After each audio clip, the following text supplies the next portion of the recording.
Is everybody in? Is everybody in? Is everybody in? The ceremony is about to begin. This is very real. Fantastic. This drug is dangerous. Wrong. You cannot play with it. It's not funny. It's not something to laugh about. Good people don't smoke marijuana. Shut your little punk ass up. But the more you hate me, the more you will learn. Welcome back, you guys, to another episode of the Autoflower Podcast. I hope you guys are doing well. You know what? I just want to take a moment and say thank you to you, whoever you are listening to this right now. Man, thank you so much for listening. This is the sole reason that I do it. So I just want to say thank you. Thank you for giving me a platform to be creative and express myself. Thank you for supporting me, for your messages, for the Patreon support. I'm just feeling really humbled and very grateful right now for how this podcast is going. So, and it really can't happen without you. So I just really want to reach out and just say thank you.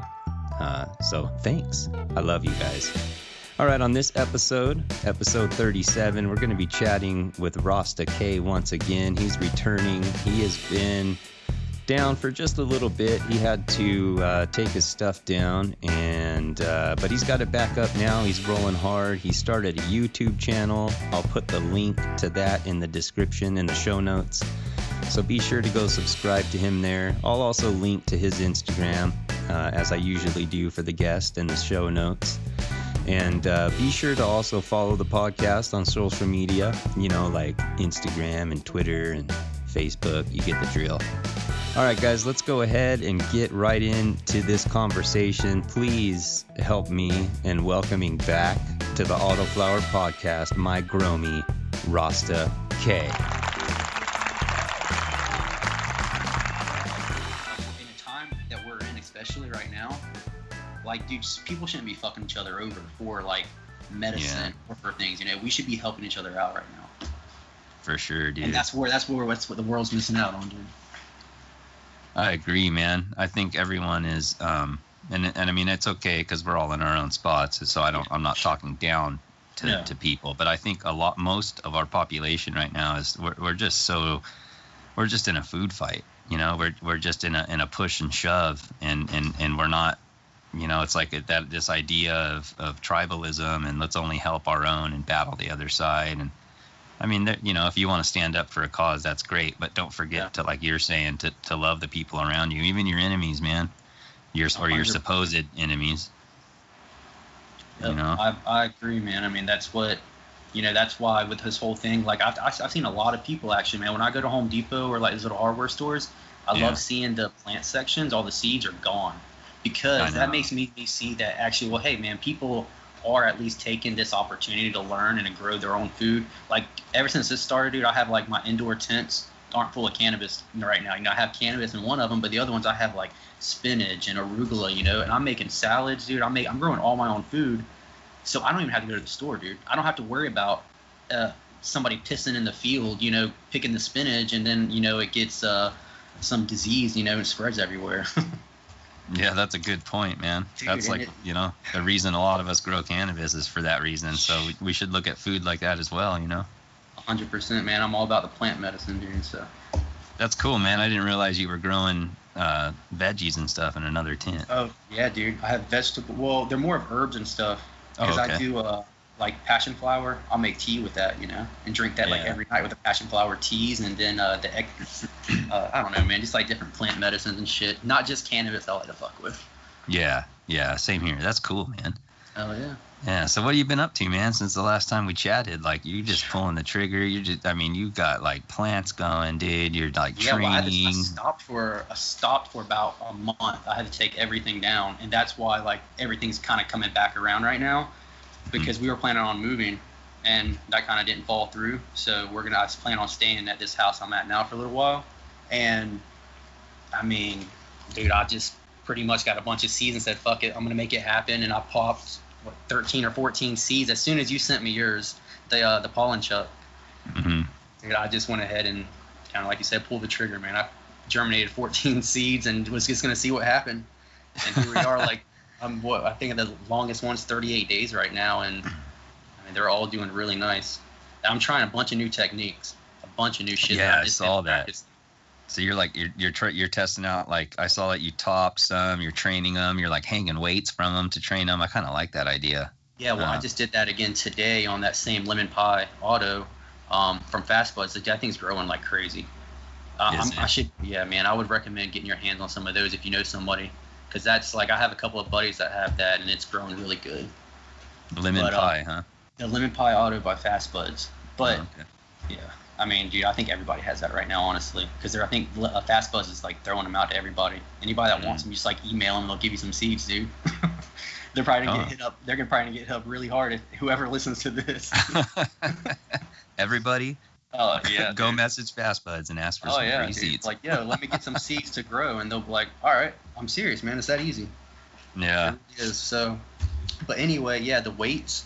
That is, I saw some, and I call them like old heads, dude. You know, some older growers that were like, you know, growing in the 70s and 80s, dude, that were hanging fishing weights from their plants outdoors. And I was like, you know what?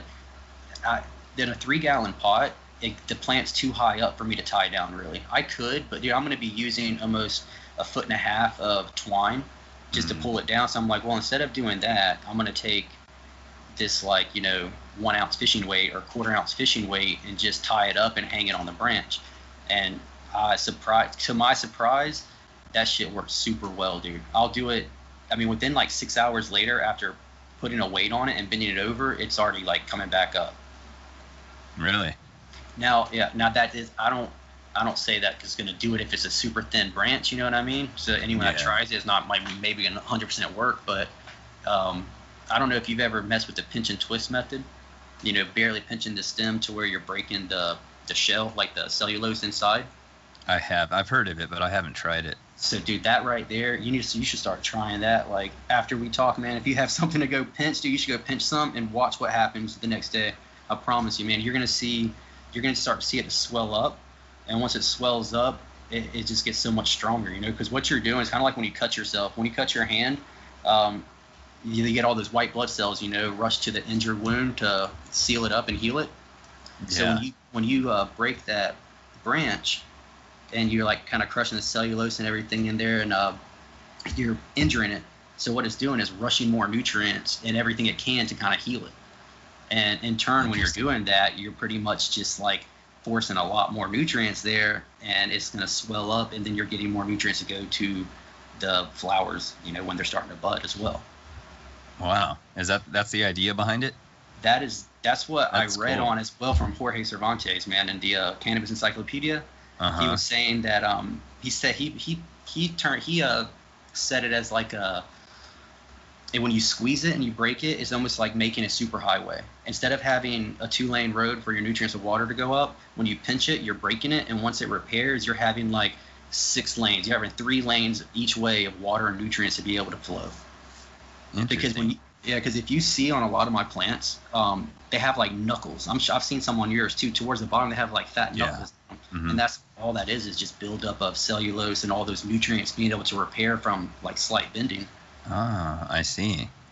Yeah. And so where do you do that at? I mean, and when do you start doing that? Dude, are you just testing it out? Yeah, what have you done so far?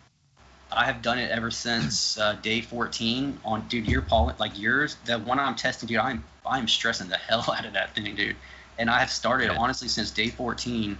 I clipped the top, I bent them, I actually snapped some of the pieces off, like completely snapped them in half, put a piece of scotch tape around it, and it fucking healed.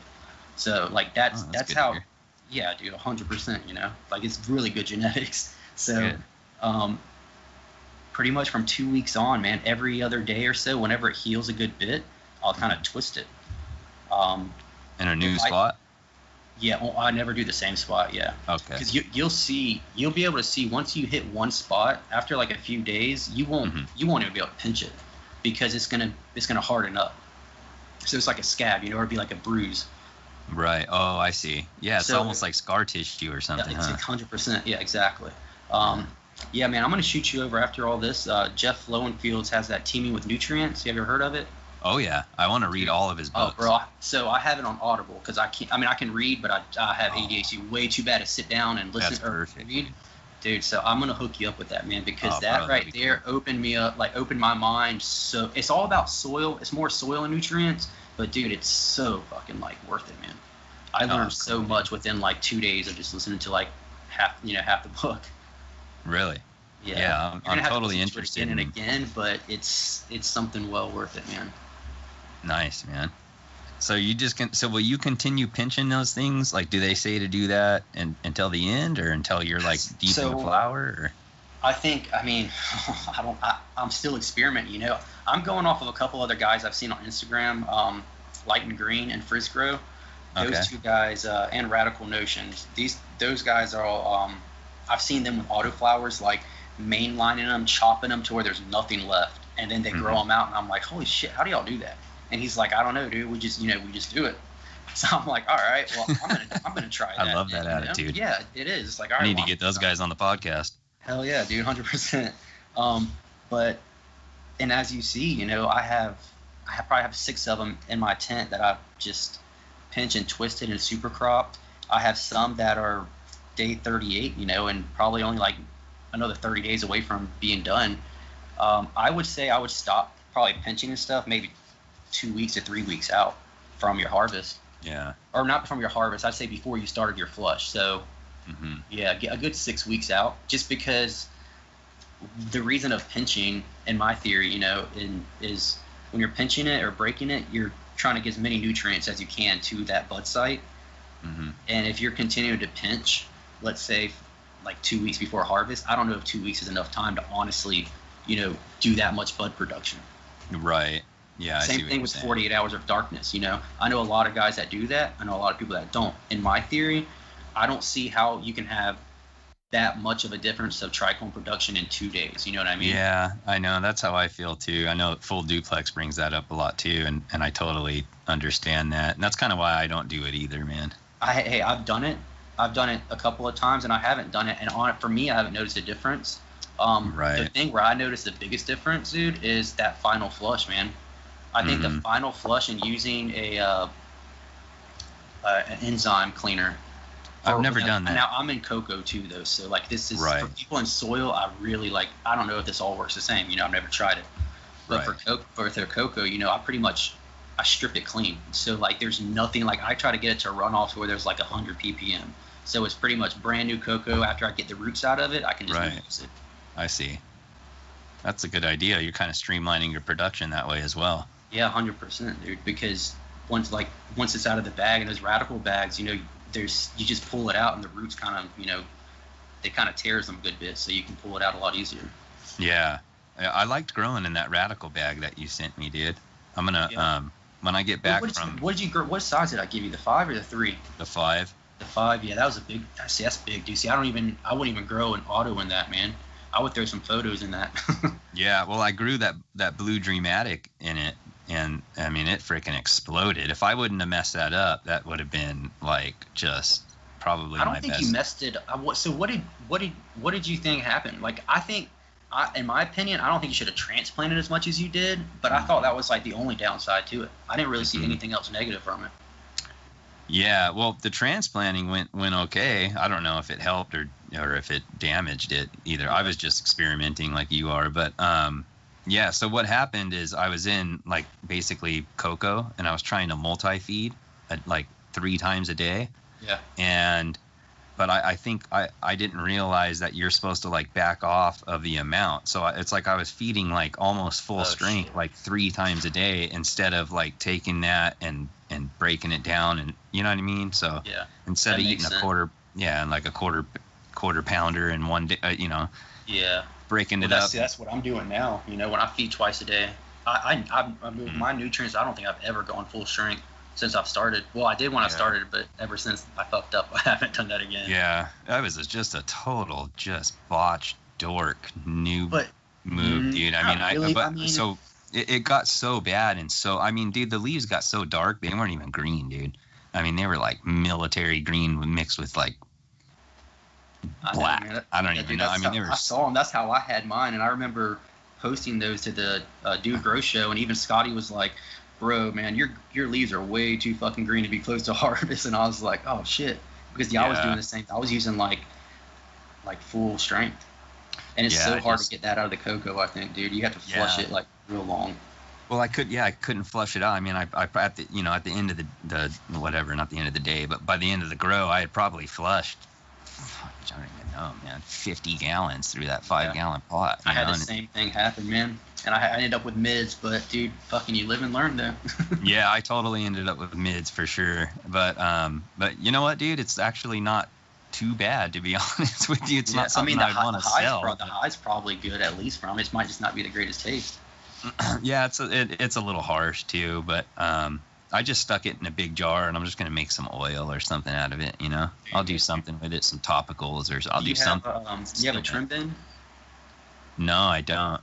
Get yourself one of those, man. That's what I gotta look into all this stuff, man. I have this podcast and stuff, and I don't even know half of this stuff. I don't even know what the trim bin, like how it works. I know it trims. All it is no, that's the trim. Oh, that's a bag. That's a trim bag. Yeah, no, okay. I don't mess with those. I think those are for like more. This is the trim bin that has like a 150 micron screen on the bottom of it, and it has another tray on the bottom of that to catch like all your keef. Oh yeah, I make my own basically though. Okay, yeah, dude, because I have screens for all of my buds. I have screens for screen printing, and I have like everything from 86 mesh to like 300 mesh, so I can customize like. Yeah, but I mean, it'd be nice to have. You can get some really clean rosin, dude. Have you ever tried to do any of that? I haven't. No, I do use my screens to I trim on top of my screens, and I put something below them, and then I rub the screen when I'm done. I lift it up, and then I scrape all that keef and stuff up into a big old pile. There you go. So I guess is that the same idea as the trim bin? 100%. Except the trim bin, what I'll do is, like for all my popcorn buds or all like the bottom of the bag or whatever, I'll end up keeping that through a harvest, and let's say by the end of a month I'll have, let's say, a gallon sized bag of just like shake and trim, like when you're like packing your bowl and you're like trim bin or not trim bin, but you're like a rolling tray, all of that stuff that I have left over, dude. I just have a mason jar. I dump all that in because all that smokable weed, what I mean, it's still good. Dude, it is. That's smart. Because I used to legit just throw it in my ashtray or throw it on the ground, dude. And I was like, fuck, man, I got to be more responsible with my weed, or my medicine. Yeah, you start growing and you start not caring, huh? Yeah, 100%, dude. Yeah. I learned that the hard way, dude. I smoked like an ounce in like 2 days, I think, at one point, and I was like, yeah. But it's like back in those days when you would like, if you even dropped like just a fingernail-sized little popcorn nug, you'd be searching the ground for that thing. Oh yeah, dude, you smoke hair with it and everything. You wouldn't care. Hair and lint and everything. Yep. Now you just like, just throw it away. Yeah. But no, man. So I was gonna say with the keef, I found the best thing to do is I'll either save it and prop it in a little bag, and you can decarb it in the oven in a little glass jar. And if you take that and put it in any type of cookie mix, or because you don't have to make it with the oil, the keef, because it's gonna, once you heat it up, it like kind of melts anyway. Because all it is the trichomes. And dude, you can make some amazing fucking gummies or like chocolates with that stuff, dude. Oh, interesting. I didn't even think about cooking with keef. Yeah, cooking with straight keef. Well, that's how a lot of guys that I've been watching, they'll take the keef, they press it and use that rosin, and they'll use that rosin to put into like gummy bears, or like peach rings and stuff. Yeah. So you'll have one little gummy bear that's, dude, it'll be like 75 milligrams, or 100 milligrams for one little teddy bear. It's awesome. You might send me to the moon. No, yeah, I'll have to send you a care package of some of my gummies, man. Oh heck yeah, man! Try them out. Yeah. So what strains do you got going in there right now? Ooh, I have 3 of yours. I have one of those are in a 3-gallon Radical bag. The other are in like 1 gallons. Mm-hmm. I have 3 fast buds. I've got lemon pie, strawberry pie, and the wedding cheesecake. The strawberry pie and wedding cheesecake aren't really doing that well. Mm-hmm. I think I trained them too hard starting off because they're maybe 14 inches tall, but the stalks are the size of my thumb. They're thick. Oh really? I see. Yeah. So Then I have Dutch Passion. You've heard of them, Dutch Passion seeds? Oh yeah. Mm-hmm. So I have a Think Different, which is the one that my Frankenstein one that I've just like. It's day 38 and it tried to flower twice, and I keep cutting the flowers off, dude. I'm just like, I don't know what's gonna happen, dude. I don't know what's gonna happen. You know what I mean? But I clipped it again this morning, and I'm gonna show it again like in a couple of days on Instagram to see like the results, dude. It's a test. Interesting. So, anyway, that's interesting. Yeah, that's a Think Different Auto by Dutch Passion. Then I have Colorado Cookies by Dutch Passion, which I'm really ready for because I've heard good things about that one. Nice. I have Toothless Panama by Chef Anna. You know that? You ever heard of that guy? Chef Anna? Yeah, on Instagram. Never heard of her. Him. It's like a him or yeah. It's like I'm just joking. couple, He was. dude. I've done an episode with him. Really? Oh, I didn't Yeah. even hear it, dude. Back in the early days. I haven't checked that one out, man. Yeah, no, I'm totally kidding. Yeah, no, I know. The So white this label. Is that what you're talking about? Yeah, but it was his beta. I got it during the Autoflower day. He was doing like a beta or something. See, that was the thing. I don't know if this is his seeds or not, because I wasn't aware that he's white label seeds. I have no idea. I don't really know.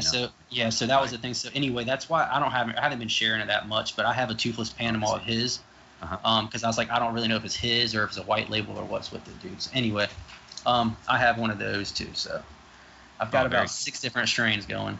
Oh, nice, man. Dude, my voice keep going in and out, man. I'm an idiot, dude. I keep like looking at my microphone and looking at my tent, not even thinking about like that. I'm fucking not talking towards the mic. No, it sounds good. Good. And then, so are those all like pretty much the same age right now? Yeah, they're all about 10 days apart, if anything.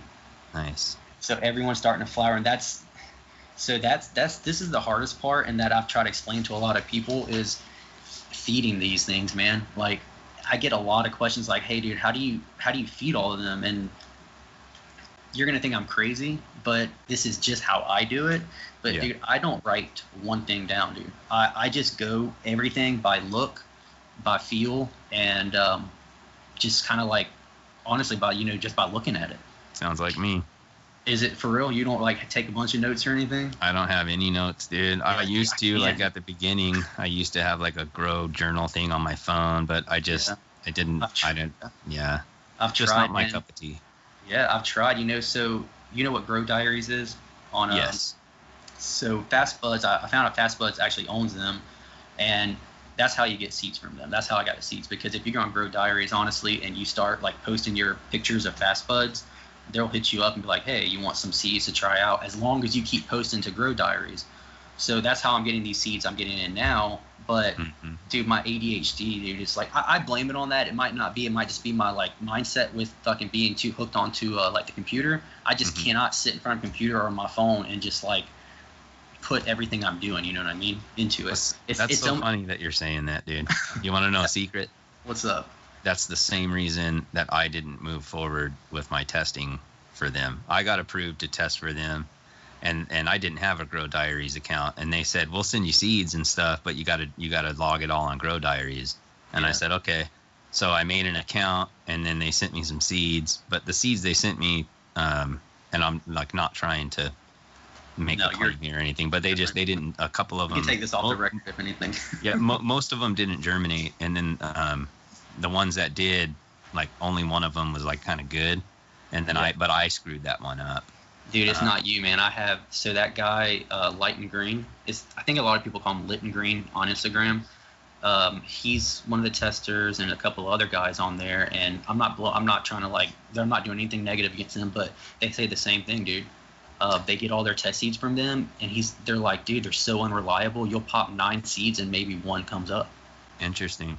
Yeah. You know what? I'm just sharing my experience, and 100%. Everyone else can share theirs. I'm not trying to like influence people's thoughts about any breeder one way or the other. But those blue dreams, those blue dreams you sent me, I popped 2 of them, and one of them took off and grew. I never said any. This will be the first time I've ever even said anything. The other one, it just didn't grow, dude. It just stunted. And so I just threw it away. Yeah, that's what I have in my tent, dude. But see, with those runts, just let them go and see what happens. You'll be surprised sometimes, man. Yeah, but I don't know, man. I hear, like me and you and a few other people too that I know that haven't had very good luck with fast buds. But then there's these people that have just had great luck, and they grow these gigantic, beautiful plants. And yeah, I don't know. I don't want to jump in and interrupt, but you know that Fast Buds is a white label company as well, though. So all those seeds are not their seeds. Fast Buds is just like a seed bank, dude. Fast Buds is getting all of these seeds, like Gorilla Cookies, Lemon Pie Auto, from somebody like you. Like that is like, hey, dude, like your pollen chuck haze, you could give it to them, and they'll be like, yo, we got some pollen chuck haze from Fast Buds. I did not know that. I wasn't aware of that. So that is one of the biggest things with Fast Buds is what we're getting as those free seeds. And I'm not talking down on them at all. I'm just saying my opinion, 100, like this is, just disclosure and all that shit. But like, I mean, what you get from them, those free ones, dude, might be like some weeded, some seeds they got for free. They got like, here's 2,000 seeds, and they're like, oh, we'll pass them out to people for free, Right. So you're not getting the ones that you would buy. Like if you were to buy like $100 pack, you would probably be getting, like, I would hope you would be getting the better, seeds out of that. You wouldn't be getting the freebie seeds that you just throw out there. You know what I mean? Right. Yeah, I see what you're saying. Yeah, maybe I didn't realize that that's kind of how it went, but interesting. Yeah. I've reached out to them to come on the podcast before, but I don't know who to talk to, and I don't know, because they're like in Spain, but I don't know. It's just hard. I have someone's information that I'll send you off of this. I have her. I don't know why I have a hard. I don't know if maybe they just don't like me, dude. I don't know, but like I have a hard time getting some breeders on here. They'll either ignore me or I know Daz, like, he'll come on, dude, and he's just waiting for the right moment. He's super busy, and he communicates with me, and so it's not him at all. But a lot of, and then there's like someone else, like from Binary Selections, that I kind of dropped the ball on, so I don't want people to think it's them either. Just, but a lot of companies, like a lot of breeders and stuff, like I reach out to them and they read my messages. They just don't reply. So I don't know if maybe they're busy. Maybe they just don't like the podcast. I don't know. Who knows? Yeah, dude, there's so many. There's a lot of breeders out there, man. I see them coming up every day now too. Yeah, but I mean, I'm more than willing to showcase and chat with more breeders so that I'm not being biased toward like Morningstar Seed Company and Mandalorian. Try to get Rasta Jeff on here, man, from Grow From Your Heart. He seems like somebody that would at least hit you back up. You know what I mean? Who? Rasta Jeff from Grow From Your Heart podcast. Oh, I'll have to check that out, man. Yeah, dude. So he has, like, that's where I've learned most of, like, a lot of my tips, like the Water Tech 1 through 5. Like all these like little watering tips are all from him. He's more of commercial growing, and but he's a breeder. He has Irie Genetics, so Arise, Golden Goat. Those are like some of his popular ones. I have some Arise, but he's all photo periods, but super cool dude. Oh, okay. Yeah, you can check him out on Instagram, YouTube, or whatever. Yeah, very cool, man. But so yeah, man. I guess we'll get back into the fucking training, man. I kind of want to like. There's so much going on with like in the tent. Yeah, let's get back into like your training and stuff. So I think we left off on. I was talking more about the pinching and twisting, right? Right. Talking about pinching and twisting technique, and I have a lot of them that they're healing quick. And I do want to say that potassium silicate. I don't know if you're using that. Do you use a silicate product? I don't, not separately. Only what was in like Mega Crop, and then now I'm growing just in a super soil, so I won't be adding anything. That's right. So you won't. Yeah. So anyone out there that's growing like cocoa or synthetics, I mean, I think having that added silica, in my opinion, dude, that has helped so much, because I think that's why they're able to jump back so quick. Going back to, like I said, the whole, when you pinch them, they have to rush all the nutrients and everything up to kind of help injure the wound. Mm-hmm. Well, that's what silica is you're providing more of that, like I guess antibody, you want to say. I mean, someone come in here and correct it whenever, but like I'm trying to put it to more layman's terms, I guess. Right. Yeah. You're not claiming to be a biologist or anything. No, hell no, man, not at all. But I think the silica and having like that good base nutrient line is key. Mm. Now, I've heard a lot about silica. And yeah, silica's great. Now, so your super soil, are you doing water only? Yeah. So how does that, like, do you not have to, like, how did you go from veg to flower on that? Do you not? The plant just takes up because it's not a synthetic nutrient that goes in. It's hard to, I don't really know the science. I was looking to try to do a super cocoa mix, dude. Oh, I see. Yeah. Well, just because I know it just has everything that the plant needs, but not in a synthetic nutrient form, in an organic microbial form. You know what I mean? Not really. Yeah. So there's so I use the stuff by Nature's Living Soil, and they have a concentrate. They have one for autoflowers and they have one for photoperiod. And what it is it's just a bag of really like kind of concentrated whatever compost. Like I said in my video, it smells like, you know, a buffalo was walking down an Alabama highway and shit on a skunk and let it sit. Probably just a bunch of just manures, I would assume, and slow. So it's like it's just like this cooked, I don't know, like whatever composted material. It doesn't look all nasty. It just smells. You're surprised like that's a not rotty hot, butthole. you know? Because every time I've seen like hot nutrients like that with any type of seedling or autoflower, it just has not gone well. Yeah, But so but that's you're why you doing- mix this stuff in. So I only took 10 ounces of this stuff, and I mixed it in with 1 gallon of Happy Frog mixed with perlite, and that goes on the bottom third of my pot. Okay. And then the rest of the pot, you just fill that up with potting soil. So in my case, I just filled it up with Happy Frog and a mix of, you know, with perlite.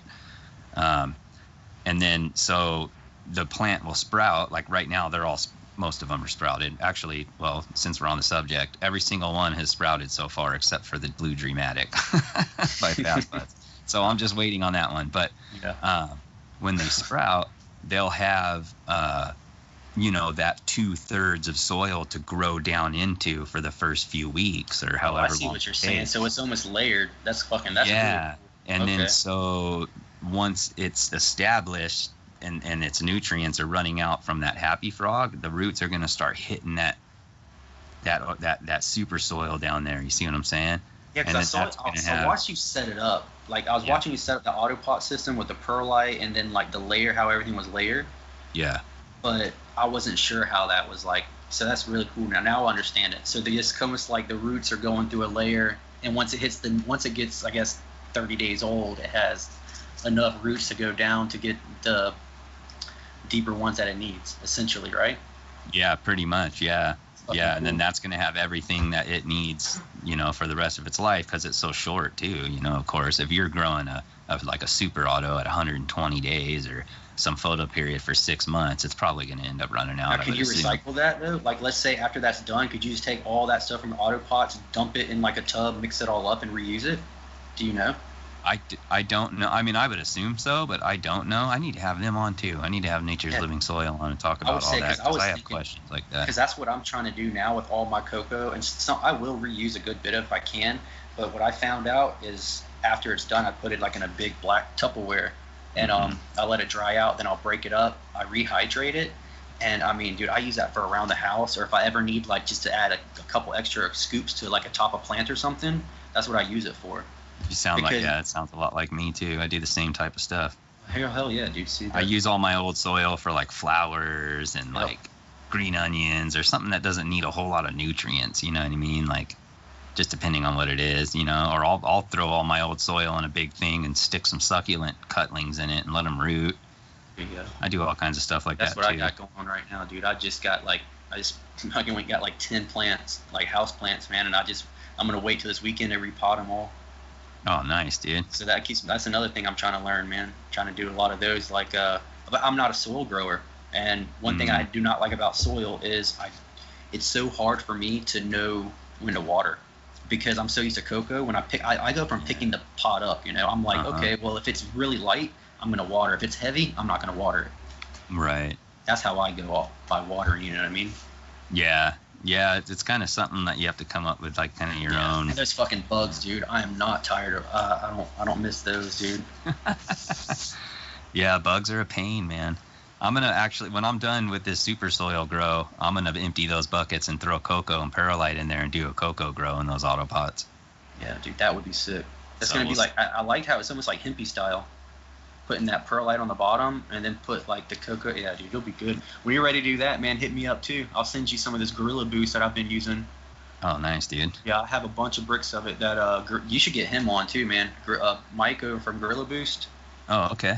Because I don't know if he works individually or it's him and his brother, but they run Brothers Grimm Seeds. Oh, okay. So there's just some guys right there, and I don't know if you've been seeing that Gorilla Boost I've been using or talking about. Yeah, I have. So that's only through you, but yeah, I don't really know anybody else that's using it. Pilgore, I don't know if you follow Pilgore 420 on Instagram. He uses it. Oh, okay. So anyway, I'm gonna throw you some of that too, man, to try out when you want to do that cocoa perlite. Yeah, very. Because this stuff's awesome, dude. It's like super buffered. I just rehydrate it with regular water, and then I water runoff with some recharge. Or you could use any type of like beneficial microbes if you want. I just try to like inoculate the media right before I put anything into it. Yeah. So yeah, and dude, it's like good to go for like 2 weeks. I'll pop a seed in there, and I don't have to do anything for 2 weeks. Oh, nice, dude. Like sometimes won't even add water because those bags that it comes with, it's like made of a corn silk, and it holds the water really well. Really? Yeah, you'll see, man. Once I throw you one, you'll be like, fuck yeah. And I like to use the corn silk bags all the way up until like I'd say about 30, right before I see flower, and then I cut the bag and I'll put it into like a radical bag. That way I just like more airflow going through it. Right, I see.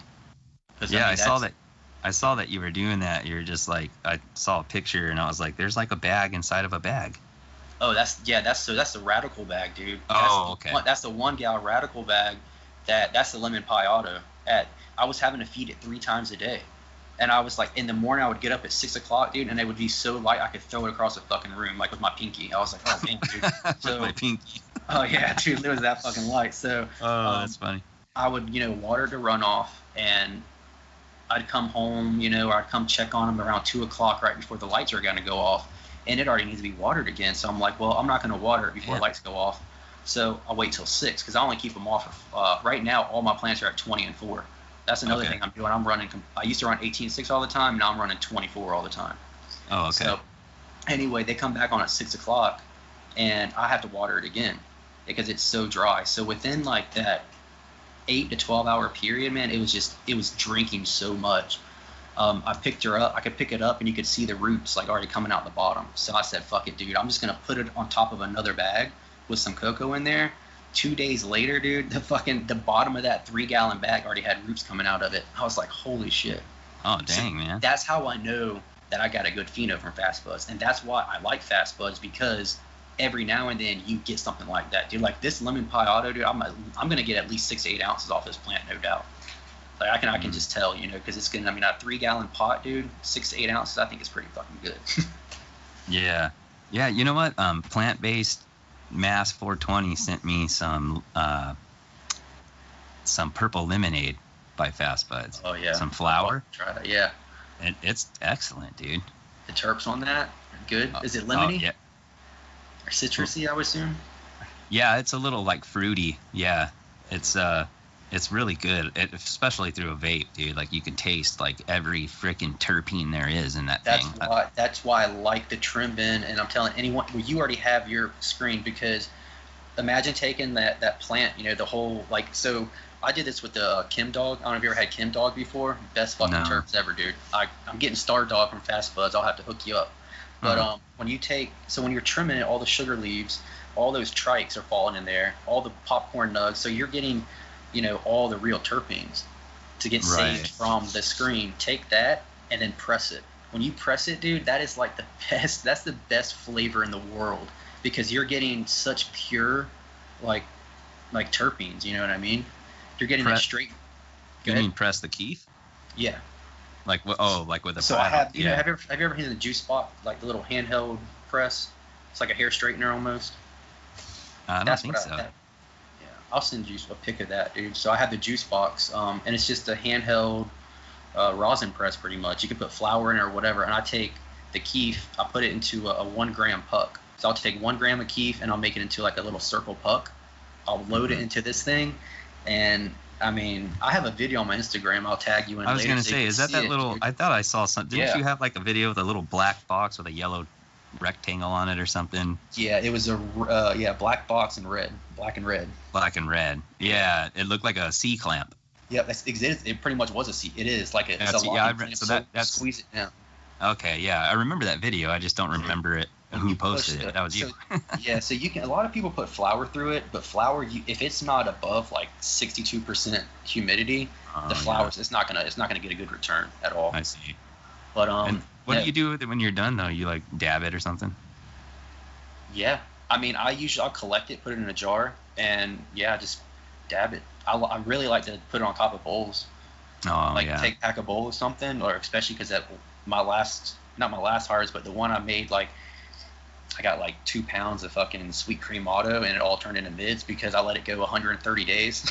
I was just like, I was experimenting, and I don't know, I just screwed it up. Anyway, I've been using that, and because it doesn't taste the best, kind of harsh and shit, but I'll just put like rosin on it or whatever, man, just to get the taste from it. Or I'll use that rosin, like I said, and put on some gummy bears, melt it, and put it in some gummy mix Jello. There you go. Heck yeah, man. You have to check it out, man. But I don't know. That's the best way to, I think, try terpenes out on the flower. Yeah, I want to start like, I really like the convenience of having like a little cartridge, like a little vape pen. Yeah. But I don't know how to do that homemade though on my own. See, there you go. That's another thing. That guy knows how to do. One of my buddies on Instagram, he was telling me how to do it, and I was like, He's like, yeah, you just order like the PG offline, and you can put into. Yeah, I don't want that though. And see that, yeah, I'm not. I have a guy that lives here, and he gets cartridges, but they're weird. They're live rosin or carts. Oh yeah. Those right there, dude, are like, he gets them from Colorado, and I mean, one hit on those is so good, but I don't know how to make that either. I think those guys are taking, CO2 extracted, rosin or something like that and putting it straight into it. Yeah, I think live rosin, I think they're just like, I think you harvest it and press it right away. Okay. I think that's I'm not sure either. I know it's something to do with it getting pressed like right into the jar or whatever, but yeah, it looks fucking good, sounds good, and that stuff's amazing, but those are like $80 to like a half fucking gram or something, dude. I know. Stuff gets expensive, dude. Free market, dude. I know. And that's how I roll here, man. So what lights are you got going, man? I saw that you got one of those SPs by Mars Hydro. Mars Hydro. You like that thing? I do. I actually won that on a giveaway from Beginner Buds. That's super cool. Oh hell yeah, dude! It was legit. Now, I mean, it's a nice. I like it for a 2x2. Like if you have just a 2x2 that you're trying to cover, that works perfect. You know what I mean? You could grow. You could fill a whole tent with that if you had a 2x2 tent. But what I'm trying to do now is I'm trying to maximize a 4x4 as much as I can. Yeah. So I have one of those, those little plastic bins you put under your bed. You put shoes and shit in them. Yeah. So I have one of those, and it happens to be like a perfect 2x4 almost area. So I have 3 autos in there in 1 gallon pots, and I have that light covering just that in the 4x4. Yeah. So I have that kind of set up there, and then on the other side I've got the HLG quantum board, the QB96, and then the rest of them, dude, are just like some $50 Amazon lights, dude. No, really? You got a whole array of they, different lights in there. Yeah, well, I mean, because what I did is these little Amazon lights, so they were like $44 when I first bought them, and they're 4500K with a little bit of 4500 Kelvin with some like 664 red in it. So I was like, oh, that's perfect, dude. And I was like, well, why are they so cheap? So I bought it. I bought one. I tested it. I tested the lux, and I tested everything on the heat, the actual wattage on the kilowatt. It pushes out 95 watts. So I was like, for $44 for 95 watts, this is a great fucking light. So I bought 5 of them, and I filled up my 4x4 with it when I first did my first grow, and I ended up having like 580 like real watts, but it was equivalent to like a 1500 watt like coverage, Yeah. So it was almost like I was running. I don't really understand that equivalent shit, to be honest with you. I don't really know what that means. I think a lot of it's I don't know. So I don't know how. I mean, it says that it's it's a 300 watt light, but it's only 95 watts. You know what I mean? Kind of like the SP150, the Mars Hydro. It's 150 is the actual wattage of that light, which I like. You know? Yeah. But anyway, so I have those cheap lights do good for you though? Fuck yeah, dude. That's what I was about to say, man. Those lights do really well, and that's why all it is it's some Chinese company or Asian company that they've just taken the LM301B, because that's all it is on there. Those little like chips or whatever, or those LEDs, and they've just put these LEDs on a board. Everything else is probably cheap, and just sell it, dude. Like it's not HLG, it's not a name brand, it's a simple light, you know. So I think a lot of these things they're buying the HLG product. Now HLG has great customer service behind it. When one of my lights broke, I got a new one in 2 days. Oh wow. And that's what's great about them. Now this company, if I broke a light, they probably wouldn't hit me back up. But you get what you pay for, you know what I mean? Right. I see what you're saying. But what I'm saying as well though is these lights are very cheaply made, but they work for what I'm trying to do with them. You know what I mean? Why go spend $500-$600 or even $1,200 on a light that's going to cover a 4x4 when I can spend $200 and get just about the same coverage, you know, of wattage. Now I will say those R-spec lights and stuff, those are fucking badass, and I would have way better, like probably bud quality. But just to grow your own, you know, just to grow your own medicine, you don't need all that. Yeah, lighting is crazy, man. I still don't fully understand all that. Doing that episode a few episodes back with Dr. MJ Coco on lighting was just like way out of my realm, kind of. But it's interesting stuff. But yeah, man, I know what you mean. Dr. Like that's cool that they're working. Super intelligent. That was one of the first guys I started watching too. I have a couple of his books and everything. Yeah, I think you were telling me that. Yeah, he just tested those 150s you have. He tested the SP3000s. Yeah. But I've almost bought one. But see, you know, the SP3000, there you go. It's like that. You know, that's a 280 watt light. Right. Yeah, I almost bought it. It's just a little too expensive for me. That's what I'm saying. That's how you have to look at it. So if you look at paying, how much is that? Like probably like 400. It's 400. Yeah. 400. You're paying $400 for essentially 280 watts. That's how I look at it, man. I mean, everyone else can look at it completely different. Now, it is a great light, dude. This SP150, bro, I put my hand within centimeters, let's say, above that light, and my hand doesn't even get warm. You know what I mean? So that's one good thing about those. The ones that I bought that are cheap, if you go about an inch below, your hand starts to get warm. Oh, I see. So you see what I'm like that? You have I guess it's the quality over quantity kind of thing, or like you kind of get what you pay for. But at the same time, if you don't want to spend $400 on an LED that's going to put out 280 watts, go look at HLG and look at like their quantum boards that are you can get 2 of the QB96 for $120, and you get a 320 watt driver for, you know, to hook it up yourself, and you'll have more wattage than that 3000. You'll probably gonna spend like $150, maybe 200. Yeah. See, if I had, I see what you're saying. For people like me, it's like that works out better, like what you're talking about. But I mean, if I had the money, man, I would have bought it, because I know it for the bang for its buck with, you know, how much light it produces and the efficiency of the LEDs. 100%. I wouldn't have spent the money on this SP150. I wouldn't have bought it. But actually having it now, I would buy it again if I came across it on sale or something. But I wouldn't have spent the money on that, just because when I was first looking to Mars Hydro, man, I get so many. I don't like taking other people's opinions really, unless I try it myself. But you know, you get a lot of negative stuff on Mars Hydro. Mm-hmm. So I was like, oh shit, maybe I should stay away from it. But then I was like, well, hey, I want it for free, and I hooked it up, and I was like, dude, this is the best fucking light I've ever had, dude. Like, what? Why do people down talk it? You know? So you can't. Yeah, I don't know. That's I why think you have to try stuff yourself. Yeah, and I think times are changing so rapidly, and technology in LED lighting is changing so rapidly that maybe the Mars Hydro a year ago is a lot different than today's Mars Hydro or Spider Farmer or whoever it is. You know what I mean? Because the more recent, the TS series and the SP series, I mean, they're kicking ass, dude. They're getting solid reviews. So I just bought one. I bought a TSL 2000. That's the LED one, right? That's not that like UFO looking one, right? Is that the bar? No, it's a LED. Okay. Yeah, it's LEDs. It's like all the like latest like Gotcha. LED 'Cause I saw one technology they and had on stuff. there was like a UFO disc or something. I was like, dude, it was like Oh, really? $350 or something. I was like, man, I don't know. Huh. I haven't seen that one. Yeah. But yeah, we'll see how it goes, man.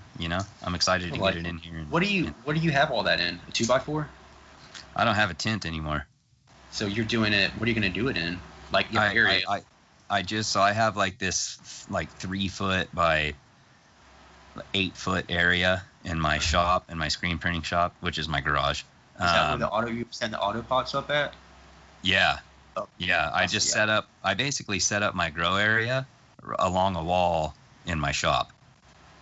Gotcha. I thought you were just doing that for a demonstration. No, I'm going to grow right there because I'm tired of growing in a tiny little 2x2 tent. I can't grow anything over 2 feet and it sucks, Yep. So I went to Lowe's and bought a bunch of reflective like sheets, and I already got them hung up on the wall, and I'm kind of squaring it all in. And I have a mini split AC unit out there because it's my shop. So, and it's real efficient. So I've got climate control now. I'm going to start controlling my climate. I could never justify running my mini split AC unit while I'm not working out there just for this dinky little 2x2 tent. But now that I'm getting this huge area, I'm going to have this new light that's supposed to be able to cover like a 2 foot by 4 foot area. I've got the Spider Farmer light that I'm testing right now for Epic LED. And then so I've got that light, and then now I've got my new Autopot system. I pretty much just like kind of upgraded everything, man. And because I want to be able to justify like climate control and stuff, but I got to be growing some plants if I'm going to be spending money on electricity and stuff. You know what I mean? Especially, and it's got to be worth it. I mean, that's why I went over to that's why I got the 4x4, because I got 2x2s, and I was like, all right, my whole idea was have vegging, like I'll have like vegging going on in the 2x2, and then the other one I'll have like them flowering out. But by the time you have one flowering out, it's like, oh shit, dude, I can't put another one in here. It's so small. So that's why I went to the 4x4x8, because I have an 8 foot ceiling on here. And that's nice. As long as I keep it, I mean, I could fill this up way more than it is, but see, I like to open it up all the way, the tent, and like be able to move around in there. Right. So, but I mean, I have 12 plants going in there. If I wanted to, I could easily probably fit 16 plants in there. But if I did, I'd probably have to scrog it, and I wouldn't be able to get in there. Right. Yeah, you gotta have space to kind of get in there. Yeah. See, that's another thing with me. That's the type of grower I am. Like, that's why I like cocoa, is because this morning I got up to my garden at 6:30, or I came into my other room at 6:30. Let's say I didn't go in my garden. let's be real here. I didn't fucking really go far. So I went into another room and opened my tent up, and it's like you get hit with that fucking morning like dew of greenness, Yeah. And then I'll be in here for like 2 hours, dude. I'll sit here 2-3 hours before like I even talk to my wife, before like anybody's been up and moving around the house, before I have to leave. And taking each plant out one by one, I have a Home Depot bucket that has like a wire like oven gate grate on it or whatever. So I put the plant on top of that so I can water the runoff. Yeah. And I can check each runoff. So what I do, if I see if anyone has any issues, if any of the plants look fucked up, and if it does, that's the first one I water, and then I'll catch the runoff, I'll pour it in another tray, and I'll test it. But I don't do that every time. Normally, what are you testing, the pH or the ppm? I'll test both. I'll test the ppm and the pH. So I'll test the ppms and see if it's. I'll check the intake, and the intake is usually like 400 or 500. That's another thing. I don't ever go over 800 parts per million, even in flower. So I try to keep it as low as I can, but not too low. You're the second guest. You're the second one. Sorry, I don't know what I'm trying to say. Cut that out. The episode that you were just listening to, which for those hearing this will be last week's with Arakumba, he said the same exact thing. He never goes over 800. Yeah. I mean, I used to, because I would love to go for those perfect burnt tips, right when you see the tip starting to burn. I think if you go back and listen to the podcast that we talked in last, I think I was saying, like, I like to go right to where I get that perfect burnt tip, right to and the then edge. and then I hold my nutrients there. Now, when I was doing that was between like 8 to like 1200. So now I'm like, well, hey, how about instead? Because every time I did that, I always seemed to run into an issue with, it would take a lot longer to flush. Like when you were having too much nitrogen, I felt like I was having too much buildup, and it was taking a lot longer. It wouldn't take 2 weeks to flush. Sometimes I'd be like at 100 ppms for like 3 weeks. I'm like, what the fuck's going on? Why is this not fading out yet? Yeah. So cutting it down to no more than 800. I mean, I don't get any burnt tips anymore. My leaves are lush green, and now if I want to, I can take a gallon jug of just like CalMag water if I needed to, and just run it through it, and I can flush it so much easier and quicker now than having that constant. I mean, that's kind of going back to saying keeping it under 800. You know what I mean? That's why I like to do that, because if I have it above that, I seem to run into issues. I see.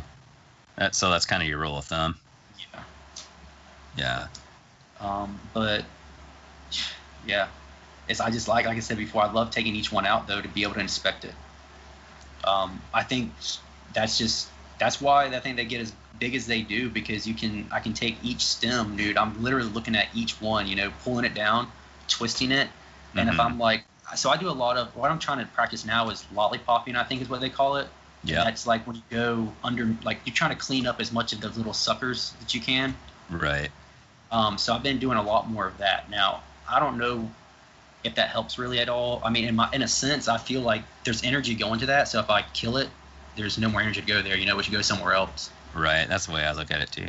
Yeah. So I've been practicing that lately, and do twice a day sometimes. Like same thing with the morning. I'll come in the morning and there won't be anything on the branch. There'll be like a little pistil sticking out. I'll come later tonight, and there's a fucking like leaf, a little baby leaf coming out. I'm like, dude, these things just grow so quick. Yeah, and especially in cocoa, man. I think it's the cocoa. I think it's the nutrients. I have the air. Dude, I have air circulating in there like crazy. Like right now, my lights are off. They just turned off at 2, and it's 2 o'clock my time. But they turn off at 2, and my issue is the humidity spikes up, dude. Like it's 78 in there, but my humidity just went up to like 63. Oh, really?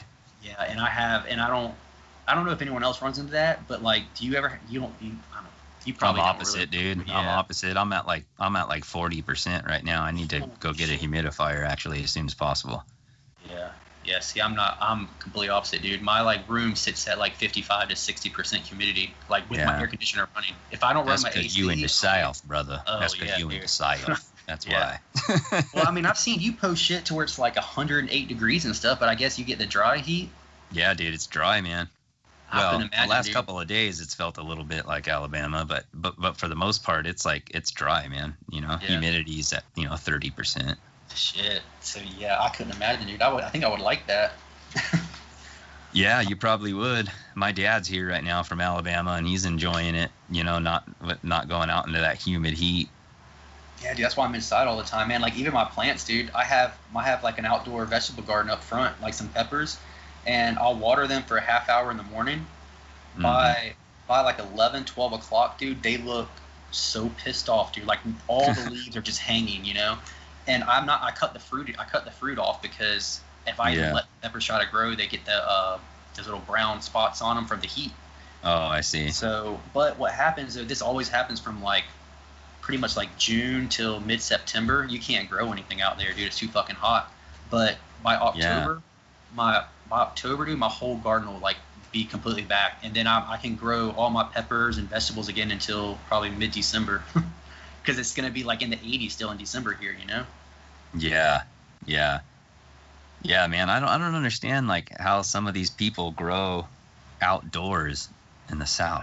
I don't know. Well, a lot of people that I know, they use screens, or they use a lot of there's a lot of people down here that bamboo. They use either bamboo or those big elephant plants. They have those big ass those big ass leaves on them. Yeah. So there's a lot of people that I know that use those as like around their yard, so it builds up high, so it covers up. It's like it has like shade during the day. So it's like partial sun and stuff. Exactly. Yeah. See, I have a big ass magnolia tree in my front yard, so that gives me partial shade. But dude, that sun's so brutal still, dude. Even 4 hours of direct sunlight on my plants outside, they don't like it, dude. That's because it's so harsh. Yeah, that's the same it's the same here too. Like I had to put a lot of my outdoor potted plants. I had to put them underneath my shade cloth because it's just so hot, dude. 100 108 though is like that's hot when you're standing in the direct sun, even if it's not humid. Yeah, and imagine like the black pot that it's in, and imagine like I have little stepping stones out there. Like when I go water my plants, dude, I can't even. I go barefoot out there. You know, I'm in the South, bro. We don't wear shoes around here. So I go outside of my garden and like the stepping stones, dude. I can't even step. I have to like spray them with my water hose before I can even walk out there because they'll fucking like legit singe your feet. Oh yeah. Yeah. Don't you get eaten up by like chiggers and no-see-ums and all that stuff? Nah, dude. I got thick skin, man. My skin's just, I don't know, dude. Oh, I mean, not me, man. I walk around the South in a pair of flip-flops and I end up looking like I got the chicken pox. Yeah, well, that's how we know the tourists are. That's right. You're like, who's this California boy over here? Yeah, dude, we see tourists down here putting the moss, you know, that gray moss. They think it's like fun to take moss and like wear it as a wig. And I'm like, dude, these people don't know those things are full of chiggers, man. Like those little red bugs, dude. I just let them do it. I just watch them like, damn, dude. Oh, man. You know what I'm talking about there? That gray Spanish moss? Yeah, I do. Uh-huh. Yeah, so that stuff grows like crazy here. People like have never seen it, and they're like, oh, dude, like kids will be having a bundle of them just put on their heads. I'm like, oh. Thank you so much for listening. I hope you enjoyed that conversation with our friend Rasta K. Don't forget to go subscribe to his YouTube channel and also follow him on Instagram. I will see you guys next episode. Hope you're doing well. Happy growing. Stay positive. One love. See ya. The deadly narcotic is thus quickly and easily prepared for its market.